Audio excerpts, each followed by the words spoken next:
Hadis yang selanjutnya adalah hadis yang disebutkan oleh Imam Bukhari juga, ada di situ di footnote, di situ disebutkan tentang riwayatnya. Man ata'ani, kata Nabi SAW, man ata'ani faqad ata'a Allah, wa man asa'ani faqad asa Allah, wa man ata'a amiri faqad ata'ani, wa man asa amiri faqad asani. Barang siapa yang taat kepadaku berarti ia taat kepada Allah, dan barang siapa yang durhaka kepadaku maka dia telah durhaka kepada Allah. Artinya semuanya harus diikuti karena ini perintah sang pencipta Allah. Dan barang siapa yang taat kepada pemimpin pilihanku, misal Nabi SAW lagi safar keluar kota, kemudian beliau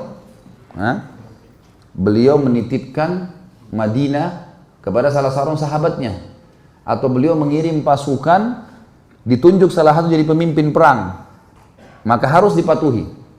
Siapa yang patuh pada pemimpin yang aku tunjuk, dia telah patuh kepadaku. Siapa yang maksiat, durhaka pada pemimpin yang aku tunjuk, maka dia telah maksiat kepadaku. Saya kasih contoh. Seorang sahabat Nabi bernama Amr bin As radhiyallahu anhu. Tahu ya? Orang ini dulu musuh Islam. Setelah dia masuk Islam 3 bulan, Nabi SAW membentuk pasukan untuk menyerang salah satu suku Arab yang memang dasarnya mau menyerang Madinah.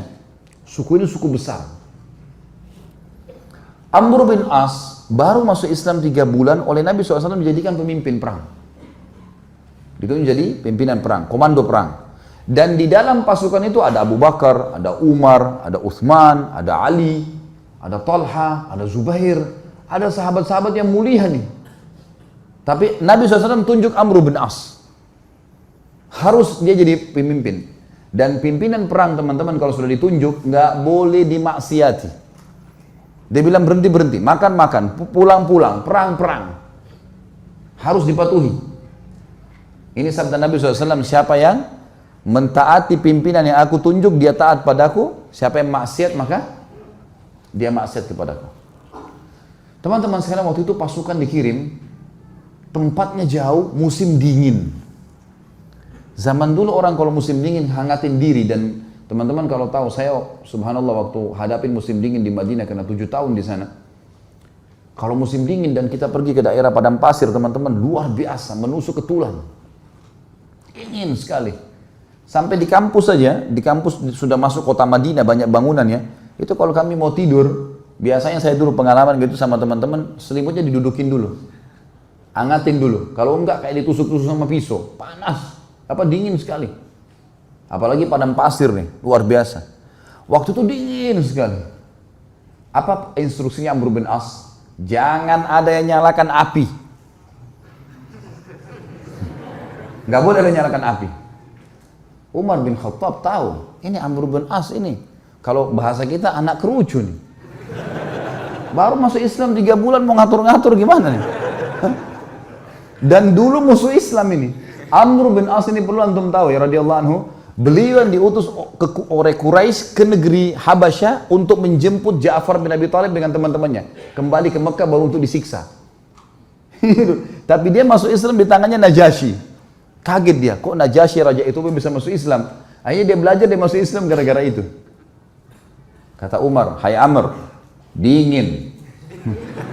Kau larang bakar api, gimana ceritanya nih? Kata dia, instruksi kok nggak boleh bakar api. Coba bayangin, Umar bin Khattab ini 1 kali di box Amr ini bisa mati. Orangnya tinggi besar. Emosi Umar, tapi ditinggal.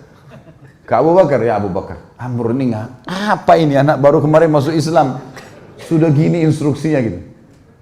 Abu Bakar bijak. Hai Umar, Rasulullah SAW tidak menunjuk dia, sementara ada kau dan ada yang lain-lain kecuali memang dia yang paling pantas. Ikuti dia, berarti mengikuti Rasulullah SAW. Diam, sabar.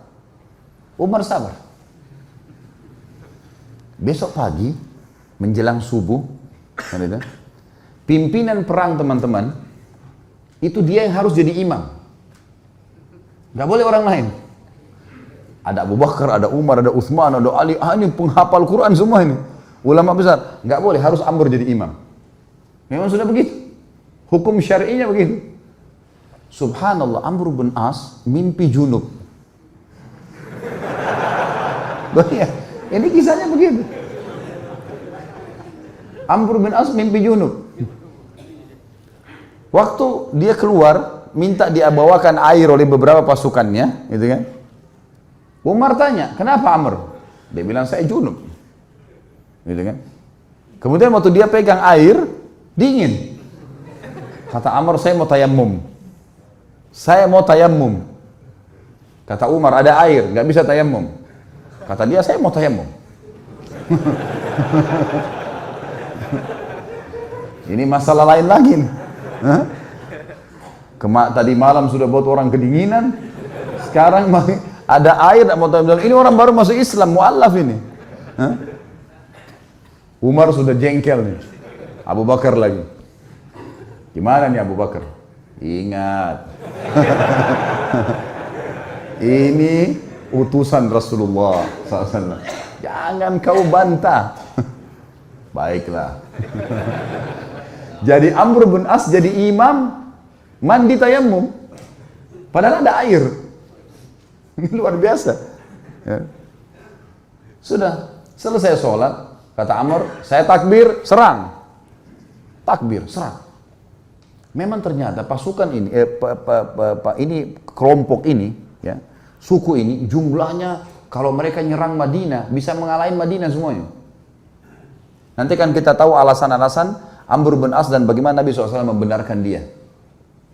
Diseranglah, ternyata hanya dengan kalau tidak salah 300 orang pasukan berhasil mengalahkan suku itu. Dan Amr bin As mengatakan, ingat, setiap orang kalian harus berjalan sama temannya. Nggak boleh pisah. Bersebelahan terus, dia harus dampingi. Sekarang pilih teman masing-masing. Jadi dia 300 orang tuh pilih teman. Selalu berdekatan, serang musuh berdua, nggak boleh pisahin. Jangan tinggalkan temannya kalau dia masih belum selesai duel atau berperang.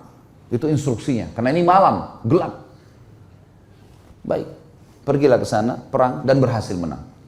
Kocar kacir nih suku nih. Kocar kacir sukunya, lari semuanya. Para sahabat mengetahui mereka kocar kacir, dengan semangat serang, takbir, kejar. Kata Amr, tunggu. Jangan ada yang nyerang, San. Tunggu di sini. Umar balik lagi. Hai Amr, musuh udah kalah. Tinggal kita kejar, tebas nih. Nggak bisa, instruksi tunggu sini. Tidak boleh kejar musuh. Kumpulin ghanimah yang ada sekarang, pulang Madinah. Tentu sahabat-sahabat yang lain, yang didukung siapa kira-kira? Amr atau Umar? Umar. Karena mereka tahu siapa Umar gitu kan. Mereka juga tahu siapa Amr. Pikiran mereka ini Amr ini 3 bulan yang lalu perangin Islam. Ini musuh besarnya Islam ini dulu. Baiklah, pulang pasukan ke Madinah. Baru turun dari kuda, Umar langsung, ya Rasulullah, ini Amr buat begini. Tidak boleh nyalain api, kita lagi kedinginan. Malam-malam dia mandi junub, tidak pakai air, tayammum. Kemudian musuh kalah, kita dilarang pergi tangkap musuh. Padahal itu kan ghanimah. Musuh yang lari itu kalau ditangkap kan jadi hamba sahaya. Bisa diperjualbelikan. Lalu Nabi SAW tanya di depan mereka semua, hai Amr, keluhan sudah sampai kepadaku. Apa jawabanmu?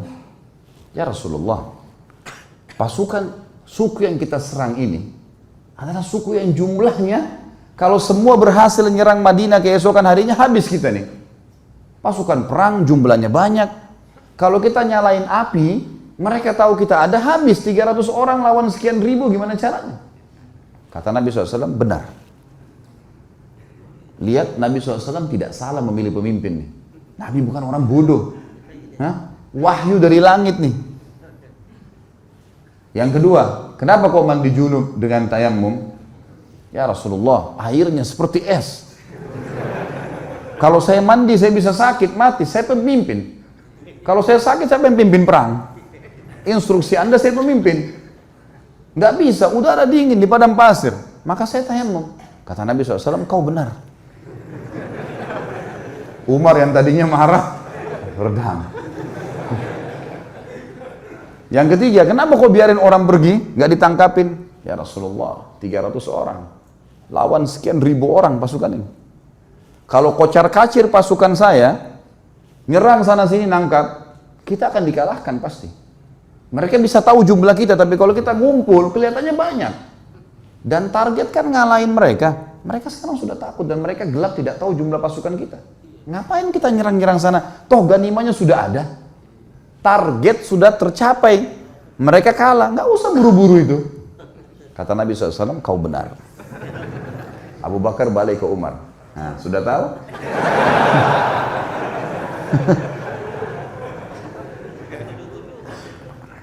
Jadi teman-teman sekalian, jangan sampai terlintas di benak antum kalau Nabi SAW ada yang beliau tidak tahu. Ini Nabi SAW ini yang kita tidak tahu beliau sudah tahu. Bukan cuma di sini, di surga sudah diperlihatkan. Bodohnya sebagian orang menganggap baginda Nabi SAW masih ada yang belum ditahu. Makanya mereka buat-buat ibadah yang tidak diperintahin. Tangkap nggak poin ini? Ini penting sekali. Kalau antum masih melakukan perbuatan bidah yang antum anggap boleh, berarti antum menganggap Nabi SAW masih ada yang belum diketahui oleh beliau. Padahal tuntunannya sudah jelas. Innal halala bayyin wa innal harama bayyin. Ingat kata Nabi SAW, yang halal sudah jelas, yang haram sudah jelas. Wa bainahuma umurum mushtabihat. Di antaranya ada hal-hal yang samar. Siapa yang menyelamatkan dirinya dari hal yang samar-samar, faqad istabra li dini wa dunyah. Dia telah menyelamatkan kesucian agamanya dan dunianya. Wa man waqa'a fi syubhat faqad waqa'a fil haram. Siapa yang sengaja jurumuskan dirinya pada yang syubhat, haram atau enggak ya? Enggak apa-apa deh. Maka faqad waqa'a fil haram. Dia telah jurumuskan dirinya pada yang haram. Artinya nggak ada tengah-tengahnya, halal atau haram. Syubhat berarti haram, jelas agama Allah. Orang yang jerumuskan dirinya pada yang syubhat berarti jerumuskan pada haram, seperti pengembala domba yang membawa domba-dombanya ke ladang yang luas, rumputnya lebih tinggi dari domba-dombanya, dan dia tidak tahu domba mana yang dicuri oleh serigala. Kita nggak tahu ini halal atau enggak, lalu kita jerumuskan diri untuk apa? Jadi agama sudah sempurna, nggak butuh tambahan-tambahan. Banyak hal yang membuat umat Islam sekarang berselisih teman-teman. Tapi poin intinya kata ulama adalah mereka semua mengaku kembali kepada Al-Quran dan Sunnah. Semua. Orang liberal pun yang mengatakan Quran harus direvisi, boleh nikah lintas agama, semua orang agama masuk surga. Banyak syubhat yang mereka lemparkan. Mereka juga mengaku, kami juga kembali kepada Al-Quran dan Sunnah. Tapi Al-Quran yang tidak sesuai dengan akal kami, tidak relevan, kami ganti. Tolak, harus direvisi. Hadis Nabi yang tidak masuk di akal, seperti lalat yang dicelupkan di air, susu kemudian bisa jatuh racunnya, bisa ngobatin, gak masuk di akal ini. Mereka tolak gitu kan. Semua mengaku berlandaskan Al-Quran dan Sunnah. Tetapi yang membuat mereka menyimpang adalah mereka tidak mengikuti pemahaman salaful ummah. Siapa itu? Sahabat. Mereka anggap ngikutin sahabat itu kuno. Di zaman Nabi SAW itu ya zaman Nabi, zaman sekarang beda, harus diubah. Dan itu yang dikembangkan oleh Kemal Atatürk di Turki. Sampai mengatakan ada istilah Islam Arab, Islam Turki, Islam Persia. Sekarang Indonesia kan baru kena penyakit itu, Islam Nusantara. Zaman dulu sudah ada ini. Sampai Kemal Atatürk ganti azan dalam bahasa Turki. Lama-lama azan dalam bahasa daerah kita nih. Diubah semuanya, agama Allah nih. Ini bahaya sekali teman-teman sekalian. Makanya memahami Al-Quran dan Sunnah harus sesuai dengan pemahaman salaful ummah atau sahabat. Pegang baik-baik hadis ini teman-teman. Kalau ini antum jadikan pondasi hidup, pegangan hidup, antum akan selalu aman. Ini jaminan, tiket dari Nabi SAW untuk siapapun yang bersyahadat sampai hari kiamat. Kata beliau, Yahudi terpecah menjadi 71 golongan, Nasrani 72, dan umatku 73. Yang 73 yang dibahas. Semuanya lewat neraka dulu. Nanti masuk surga, tapi lewat neraka dulu. Dibersihin dulu dosa-dosanya. Kecuali satu. Semua kita bertanya siapa satu? Sahabat juga bertanya, Rasulullah siapa yang satu? Masuk surga langsung tanpa hisab deh. Kata Nabi SAW, "Makana ana alaihi wa ashabi." Yang mengikuti aku dan mengikuti sahabat-sahabatku. Inilah teman-teman yang dikumandangkan oleh teman-teman yang mendakwakan dakwah salafiyah dan dakwah sunnah di Indonesia. Yang selalu dikatakan aliran sesat, aliran keras, wahabilah segala macam. Padahal mengajak kepada perkataan para sahabat dalam memahami Al-Quran dan Sunnah. Karena nggak boleh sembarangan, Al-Quran turun pada zaman mereka. Nabi SAW sebutkan hadis zaman mereka. Baik.